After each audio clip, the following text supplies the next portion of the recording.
Bonjour à tous, bonjour à toutes. Nouvelle réaction à chaud aujourd'hui. Alors, petite question.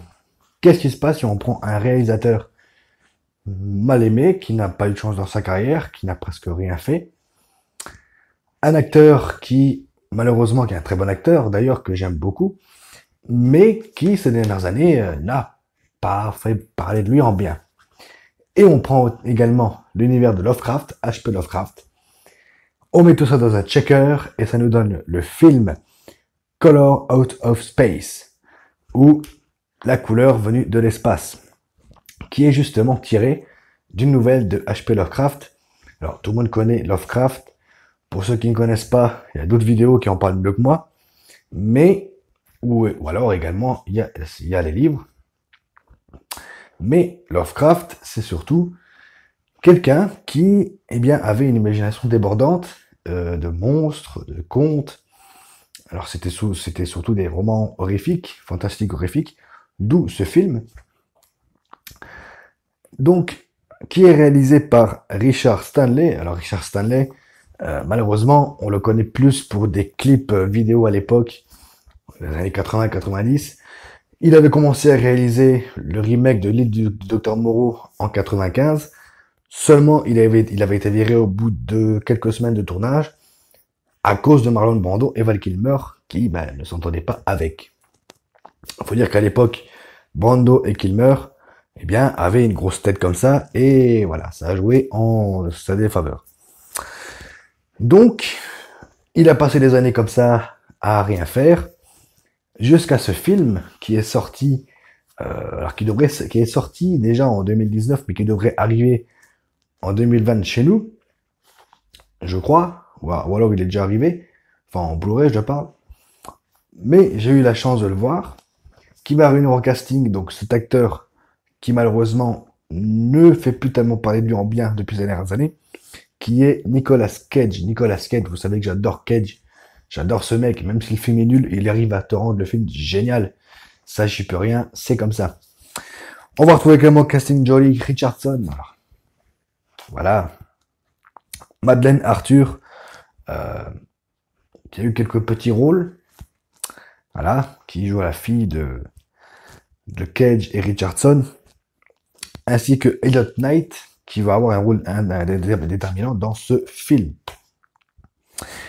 De quoi va nous parler ce Color Out of Space? Pardon. Je vais me nom, tu me corrigeras mon anglais.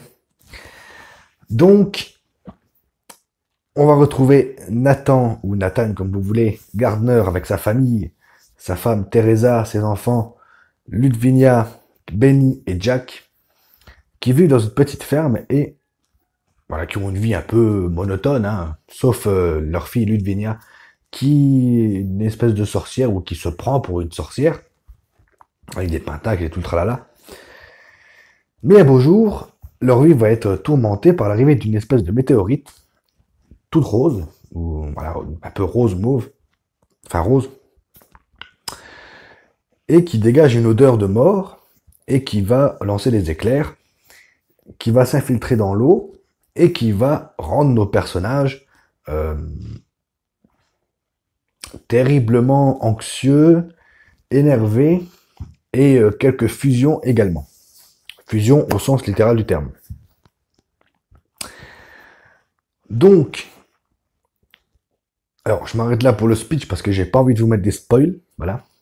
Euh, Concrètement, ce Color Out of Space, franchement, c'est une belle surprise.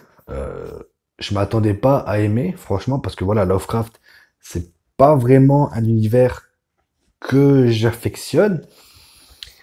Après, j'avoue qu'il y a des scènes qui ont réussi à me faire flipper. Alors, je dis souvent, les meilleures scènes qui font flipper, c'est les scènes hors champ. Prenez Signe de Shyamalan avec Mel Gibson, les meilleures scènes qui font flipper, c'est les scènes hors champ. D'ailleurs, le film marche que comme ça. Ce film-là, également. Alors, on voit toute cette espèce de couleur venue de l'espace qui va attaquer nos personnages, mais également qui va faire fusionner des animaux ensemble. Et deux êtres de la famille. Alors, je ne vous dirai pas lesquels, ni comment, ni pourquoi. Je vous laisserai découvrir ça par vous-même. Et ça va donner des scènes, euh, je dirais pas malaisantes, mais ça fait flipper. Euh, alors, au début, on sait qu'il y a quelque chose, on se doute, mais alors on sait que ces deux personnes ont fusionné, mais on se rend compte vraiment quand on les voit, quand la caméra approche tout doucement, là on le sent. Pour ce qui est de Nicolas Cage dans son rôle, alors franchement, c'est un rôle écrit pour lui.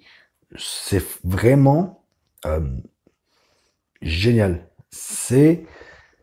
Vous voyez, Mandy, euh, c'est à la limite de Mandy. Voilà, il est vraiment dans un rôle, dans cette espèce de rôle, et ça lui va super bien. Pour les autres acteurs, pareil. Madeleine Arthur, qui a le rôle de la fille, Ludvenia, une espèce de sorcière, elle joue parfaitement son rôle, au point qu'elle leur fait même flipper des fois. Même si, alors bien sûr, tout est interprétation dans ce film. On n'a pas vraiment de révélation. On doit se faire nos propres idées par nous-mêmes, même si on a des bribes de révélation par la suite, par la fin. Est-ce que, moi, la question que je me suis posée en voyant le film, est-ce que c'est les incantations que Livni a fait en temps avec ses pentacles et tout ça, qui a amené cette chose venue de l'espace? Alors, pareil, on peut aussi faire un parallèle avec la chose, mais je ne pense pas. Euh, tout ça pour dire que est-ce que c'est vraiment elle qui a ramené ça avec ses incantations de magie et tout ça? Bon, je pense pas, mais on sait jamais. Tout est interprétation dans ce film, tout comme l'œuvre de Lovecraft, finalement. Est-ce que ça reste un bon film? Est-ce que ça reste un bon divertissement? Franchement, ouais. Franchement, alors, comme je vous l'ai dit, ça m'a fait penser un peu à Mandy, parce que voilà, vous savez, j'en ai parlé il y a quelques, ça fait beaucoup de mois. J'en avais parlé, je vais pas vous dire ce que j'avais dit, mais ce film m'a beaucoup fait penser à Mandy. Est-ce que c'est volontaire ou pas? Aucune idée. Est-ce que l'œuvre de Lovecraft est bien retransmise, enfin, ou plutôt retranscrit? Pour moi, oui, franchement. Alors, je suis pas un expert en Lovecraft. J'ai peut-être dû lire quelques, quelques nouvelles par-ci par-là quand j'étais plus jeune. Mais voilà, je suis pas à fond dans Lovecraft. Je ne connais pas vraiment cet univers. Mais c'est déjà quand on lit Lovecraft, ça fait flipper. Alors là, quand on voit ce que Richard Stanley a réussi à faire avec ses acteurs, ses décors, parce que cette chose va aussi changer la couleur de l'herbe, des arbres, de l'environnement. Et ça, franchement, c'est pointe par pointe. Pour vous rendre compte, je m'étais pas rendu compte tout de suite que l'herbe avait changé de couleur. Je m'en suis vraiment rendu compte à un moment donné du film. Là, oh putain, ça a changé de couleur. Puis ça aussi. Et ça a fusionné. Et ça. Tout est interprétation dans ce film que je vous conseille de voir, franchement. C'est un petit bijou. Il n'y a pas à dire, c'est un bijou. Alors, on avait dit à l'époque, quand le film a été tourné, que c'était la dernière chance de Nicolas Cage. Et ben pour moi, c'est réussi. Est-ce que ça pourrait relancer la carrière de Richard Stanley? Moi, j'aimerais bien parce que franchement, j'ai beaucoup aimé sa réalisation. Alors, c'est beaucoup de plans fixes. Il n'y a pas de tremblement de caméra. Moi, j'ai aimé ça. Vous savez que moi, les caméras qui tremblent, ça m'énerve. Alors, vous pouvez me dire ce que vous voulez. Que c'est fait exprès pour l'émotion. Moi, ça m'énerve parce que des fois, l'action est illisible. Mais là, pour le coup, ça marche très, très bien. Alors, toujours, prendre avec des pincettes. C'est comme j'avais dit dans Mandy, c'est pas le genre de film à mettre entre toutes les mains. Voilà. Attention à ça. C'est pas le genre de truc à mettre entre tous les regards, toutes les mains. Faut vraiment faire attention. Ça peut perturber. Moi, franchement, il y a des scènes, ça m'a un peu perturbé sur le coup. Est-ce que je vous conseille de voir ce film? Bien sûr que oui. Il est disponible en streaming. Voilà. C'est gratuit, vous pouvez y aller. Est-ce que j'attends... Parce que si vraiment le film... alors je ne pense pas que ça a vraiment marché, parce que j'en ai pas tellement entendu parler que ça. Mais est-ce que ça pourrait ouvrir une voie à plusieurs adaptations de Lovecraft? Pourquoi pas? Je sais qu'il y en a eu beaucoup déjà, un peu comme Philippe Cadic. Est-ce que avec les années qui vont arriver, ça va se faire et qu'on va vraiment en entendre parler? Parce que franchement, que ce soit Philippe Cadic ou Lovecraft, ben, on n'en entend pas beaucoup parler.